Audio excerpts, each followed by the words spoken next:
Hello everyone, welcome back to the Run Academy. तो जैसे आप अच्छी तरह जानते हो बेटा कि हमने ऑलरेडी लास्ट लेक्चर के अंदर ना ये जो चैप्टर 10 है जिसका नाम है इलेक्ट्रोमैग्नेटिज्म, उसके पार्ट सी की थ्योरी जो कि था इलेक्ट्रोमैग्नेटिक इंडक्शन के बेस पे, वो हमने डिस्कस कर लिया था। आज के लेक्चर के अंदर हम उसकी एक्सरसाइज दैट इज 10C के जो क्वेश्चन आंसर है वो डिस्कस करेंगे। इन टोटल यहाँ पर 16 क्वेश्चंस हैं जो हम एक एक करके स्टडी करेंगे। बाकी के क्वेश्चन, एक्चुअली बात सिर्फ इतनी है कि इस बार के सिलेबस के अंदर वो टॉपिक्स ही नहीं है, तो इसलिए मैं वो क्वेश्चंस नहीं डिस्कस कर रहा। लेकिन अगले साल अगर उसको इंक्लूड करेंगे तो मैं 100% बेटा उसके अंदर अपडेशन ला दूंगा। ठीक है। और हाँ, ऊपर जितने भी चैनल और पेजेस जो दिए गए हैं उनके जो लिंक्स है वो डिस्क्रिप्शन बॉक्स में डाल दिए हैं। तो बिना कोई टाइम वेस्ट किए चलिए शुरू करते हैं।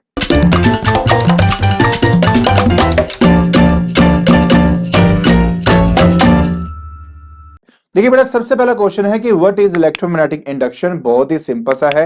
देखिए, electromagnetic induction is the phenomenon in which an EMF is induced in the coil if there is a change. अगर आप चेंज वर्ड नहीं लिखोगे तो नंबर कट जाएंगे।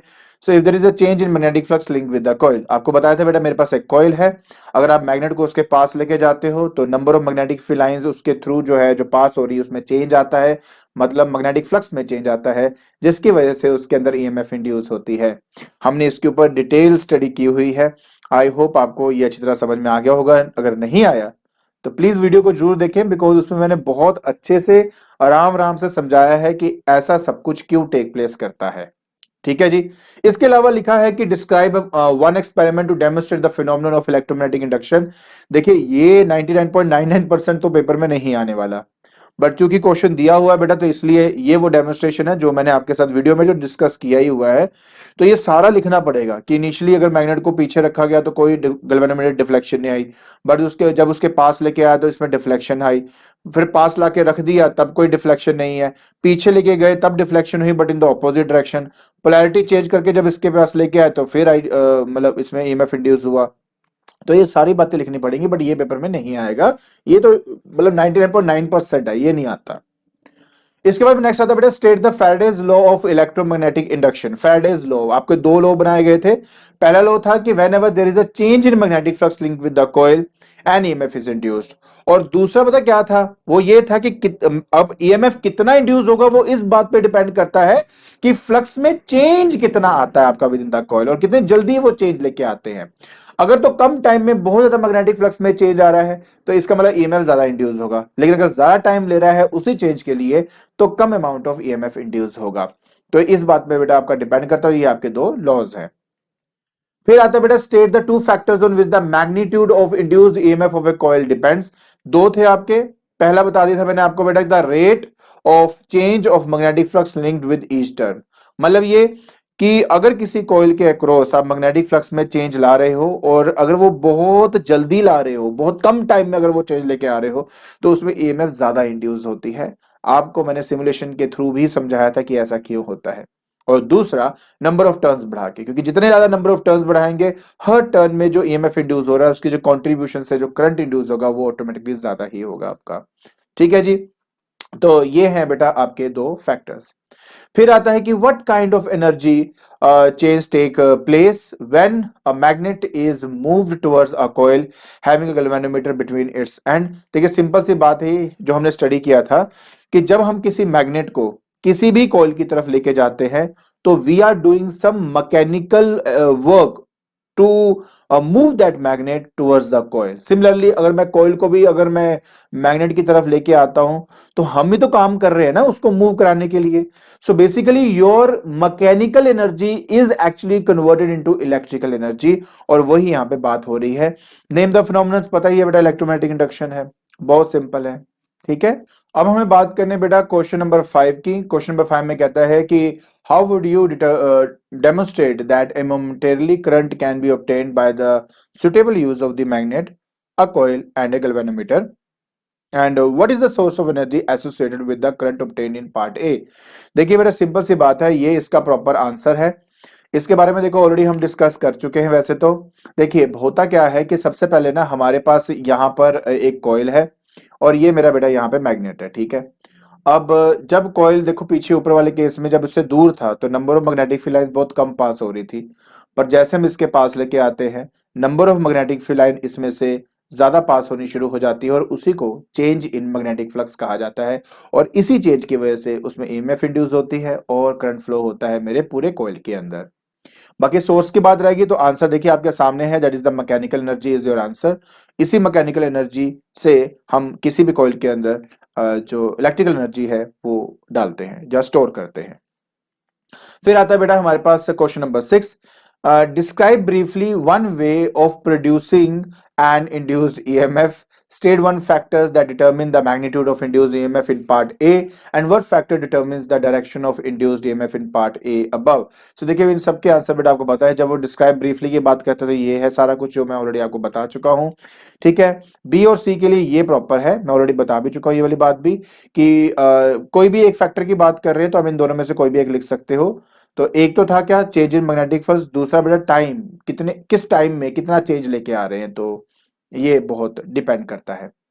फिर कहता है what factor determine the direction of induced EMF in part A above. देखिए सिंपली इस बात पे डिपेंड करता है कि मैग्नेटिक फ्लक्स जो है किसी कॉइल में इंक्रीज कर रहा है या डिक्रीज कर रहा है, उसी के हिसाब से जो करंट की डायरेक्शन है बेटा उसमें चेंज आती है, ईएमएफ में भी चेंज आएगा। क्लियर, आगे देखते हैं। फिर कहते हैं complete the following sentence. The current is induced in a closed circuit only if there is a change in number of magnetic field lines linked with the circuit. Simple सी बात यह है यार, हमारे पूरे पार्ट के अंदर सिर्फ यही चलता रहा है कि हमें number of magnetic field lines को चेंज करना है।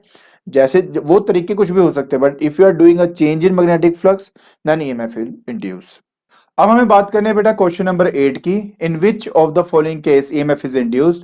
पहला, a current is started in the wire held near a loop of wire. बात बिल्कुल सही है। एक्चुअली में पता क्या होता है बेटा, बहुत सिंपल सा लॉजिक है, मैं जरूर आपको वो लॉजिक समझाऊंगा। कि देखिए बात देखिए सिर्फ इतनी है कि मान लेते हैं बेटा कि मेरे पास क्या है कि एक लूप है। ठीक है, सपोज ये क्या है, एक लूप है और उस लूप के पास ये गैल्वेनोमीटर लगा हुआ है इसके साथ, और हमने क्या किया, एक वायर रखी हुई है।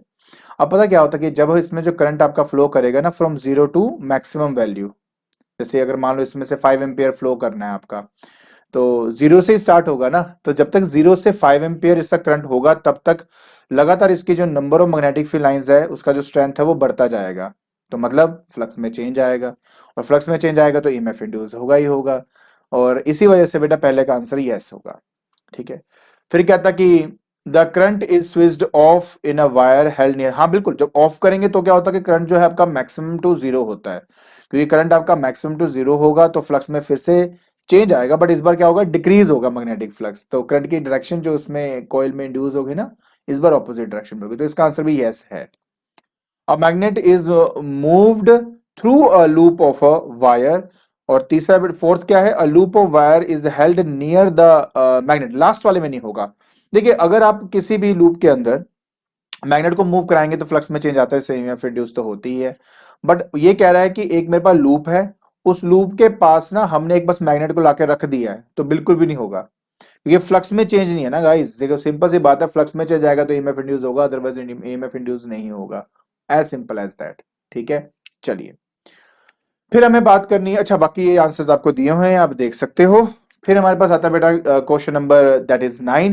अब क्वेश्चन नंबर 9 में कहता है कि आपके पास एक कंडक्टर है, is moving in a varying magnetic field. Name the law which determines the direction of current induced in the conductor. तो इसका सबसे बड़ा एग्जांपल है बेटा फ्लेमिंग का राइट हैंड रूल। ठीक है, हमने उसमें बताया था कि राइट हैंड रूल जब होता है तो हम किससे कहते हैं IBM करके इसको याद किया होता, जिसमें M मोशन बताता था, B आपकी मैग्नेटिक फील्ड था, और I जो है वो करंट की डायरेक्शन बताता था।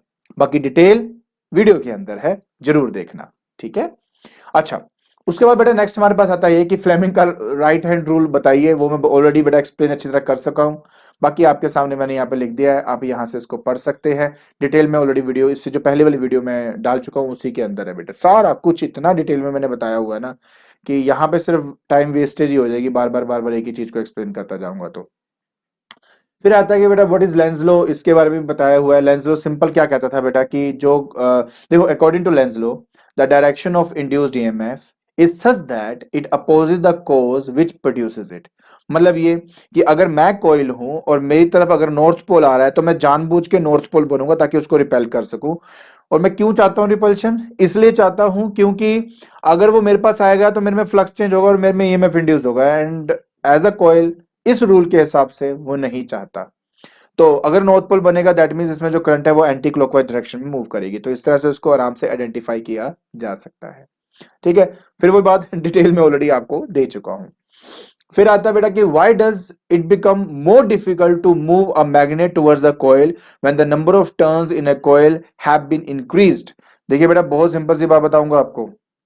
पहली बात तो ये कि जब नंबर ऑफ टर्न्स आप बढ़ाते हो तो उससे जो ईएमएफ की स्ट्रेंथ है वो बढ़ जाती है। पहली बात तो पता क्या होता है यार, देखो सिंपल सी बात है। अगर मान लीजिए कि मेरे पास यहां पर कॉइल है और इसका नंबर ऑफ टर्न्स मैं बढ़ा दूं, और अगर कोई नॉर्थ पोल इसके पास लेके आऊंगा ना बेटा, तो आपको पता कि जब हम नॉर्थ पोल लेके इसके पास आते हैं तो लेंस लॉ के अकॉर्डिंगली जानबूझ के इसमें नॉर्थ पोल बनेगा। और क्योंकि नंबर ऑफ टर्न्स बढ़ने से जो स्ट्रेंथ है बेटा वो बढ़ जाती है इस नॉर्थ पोल की।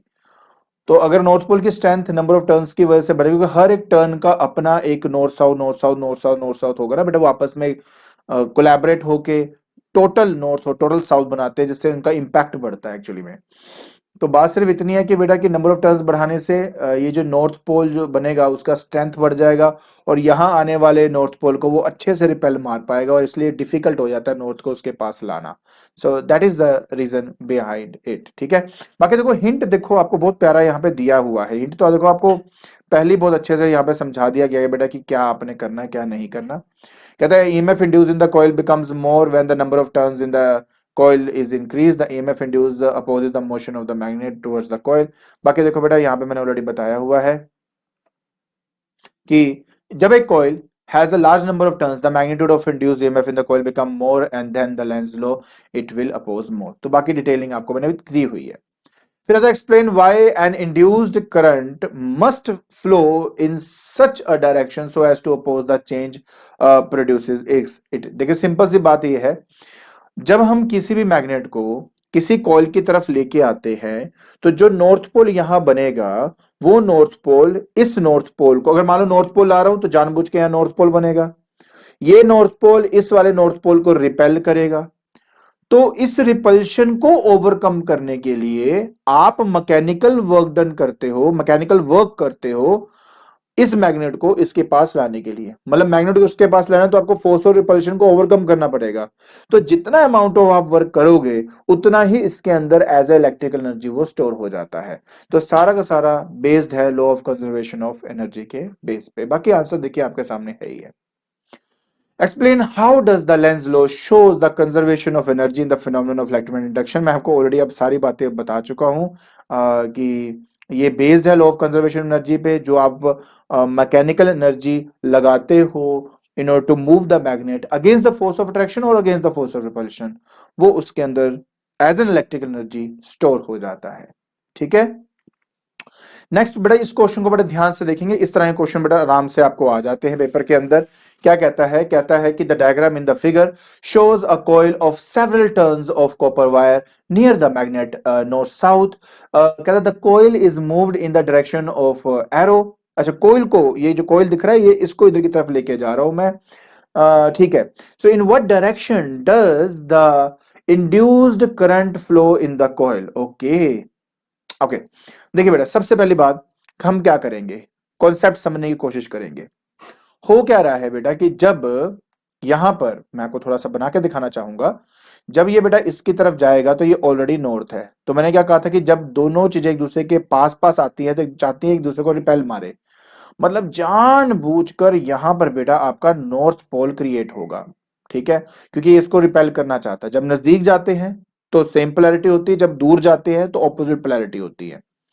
नॉर्थ पोल इसमें तभी बन सकता है अगर करंट आपका ऐसे जाएगा नीचे की तरफ, मतलब अगर एंटी, पता क्या, एक ना तरीका समझने की कोशिश करें अपने जगह। जब ऐसे क्वेश्चन हो ना, इमेजिन करो कि तुम खुद मैग्नेट हो, तुम नॉर्थ पोल हो। ठीक है, यहां से मैग्नेट तुम्हारे पास आ रहा है, तुम चाहते हो वहां नॉर्थ पोल बने, तो करंट का एंटी क्लॉकवाइज होना बहुत इंपॉर्टेंट है। करंट एंटी क्लॉकवाइज होगा तभी वहां पे नॉर्थ पोल जो है क्रिएट होगा राइट हैंड रूल के हिसाब से, राइट हैंड थंब रूल के हिसाब से। तो वो तभी पॉसिबल है अगर करंट जो है वो बी से नीचे की तरफ आए, मतलब एंटी क्लॉकवाइज आए आपका। तो इस केस में क्या होगा आपका कि जो आपका करंट है वो ऐसे नीचे की तरफ आएगा लाइक दिस। तो नीचे की तरफ आने का मतलब है कि यहां से ऊपर आया होगा। तो इसका मतलब है जो करंट है वो आपका ए से बी की तरफ आपका मूव किया है। इस तरह से बेटा हम इसको आइडेंटिफाई करते हैं। मैं एक बार फिर से बताता हूं, कोई टेंशन लेनी। ये नॉर्थ पोल दिख रहा होगा आपको, यहाँ पे नॉर्थ पोल मुझे बनाना है। और नॉर्थ पोल तभी बनेगा जब करंट इसमें एंटी क्लॉकवाइज मूव करेगा। एंटी क्लॉकवाइज मूव होने के लिए बी के थ्रू मेरे मैग्नेट को मतलब बी के थ्रू मेरे करंट को नीचे आना पड़ेगा, तभी जाके ऐसा हो सकता है, अदरवाइज नहीं। तो ना ये देखना भी बहुत इंपॉर्टेंट होता है कि ये जो वायरिंग की गई है इसकी लूपिंग कैसे है। ठीक है, पीछे से आगे की तरफ आ रहा है या आगे की पीछे तरफ आ रहा है, कैसे आ रहा है, उसके हिसाब से बेटा हमें डिसाइड करना होता है। कहता है name the law to used to arrive at the conclusion, right. तो बेटा आपको पता है लेंज लॉ है। लेंज लॉ सबसे बड़ी है इस केस में, दैट इज लेंज लॉ। ठीक है, so how would the current in the coil be altered if the coil has twice the number of twice the number है ना, twice the number of turns। तो बेटा simple सी बात है कि आपका जो करंट है वो भी डबल हो जाएगा। जितने नंबर ऑफ टर्न्स आप बढ़ाओगे उतना ज्यादा बेटा आपका करंट होता है। तो coil was made to move 3 times fast. तो ऑटोमेटिकली बात यह है कि जो इसमें अब करंट इंड्यूस होगा वो भी 3 टाइम्स ज्यादा ही होगा आपका। तो बेटा बस इस तरीके से आपने इस क्वेश्चन का आंसर देना था। ठीक है जी। अब हम बात करते हैं बेटा इसके दैट इज लास्ट क्वेश्चन की तरफ। कहता है कि the diagram in the figure shows a fixed coil of several turns, आपको दिख ही रहे हैं यहां पर, है ना। तो connected to a central zero galvanometer G and a magnet north south NS which can move in the direction shown in the figure. आप देख रहे हो यहाँ पे जो मैग्नेट है वो इसकी तरफ जा रहा है आपका। कहता है कि describe the observation in the galvanometer if the magnet is moved rapidly.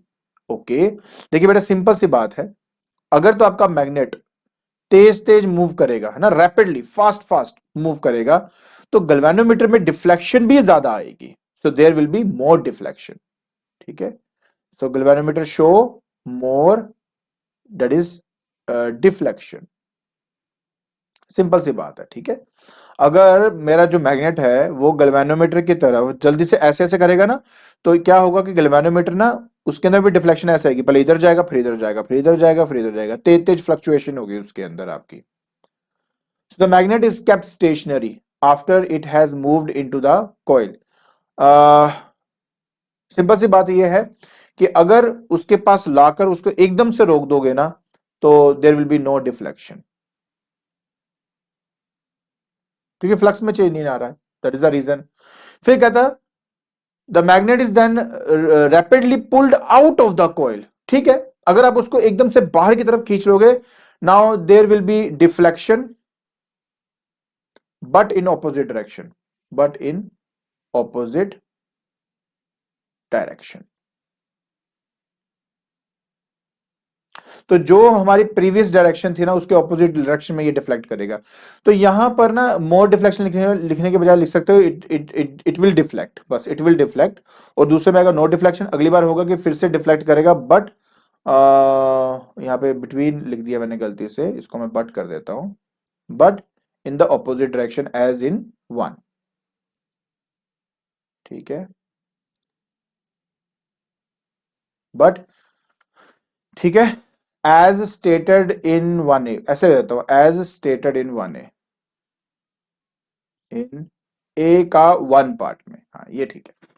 ठीक है, मतलब अगर गैल्वेनोमीटर आपका इस तरफ बैंड होगा तो अगली बार उस तरफ बैंड हो जाएगा, बस ये फर्क है इन दोनों के में। बी पार्ट में कहता है कि how would the observation in one of part A change if a more powerful magnet is used. यहां पे हम जरूर लिखेंगे it will show more deflection. ठीक है ना, it will show more deflection. ठीक है जी। तो बस इस तरीके से बेटा आपने इस क्वेश्चन का आंसर देना था। आई होप आपको ये क्वेश्चन आंसर समझ में आ गए होंगे। ठीक है। तो आज के लेक्चर के अंदर हमने एक्सरसाइज 10C के जो क्वेश्चन आंसर हैं वो हमने डिस्कस कर लिए हैं। ये जितने भी क्वेश्चन आंसर मैंने आपके डिस्कस किए हैं ये आपके सिलेबस का ही पार्ट है, और इसके बाकी के जो क्वेश्चंस हैं वो एक्चुअली सिलेबस में नहीं है तो मैंने डिस्कस नहीं किया। अगले साल अगर होगा तो ऑफ कोर्स मैं इसको अपडेट कर दूंगा। और हाँ, अगर आपको मेरी वीडियो पसंद आ रही है तो please like it, share it and subscribe it. आज के लिए बस इतना ही। Thank you so much.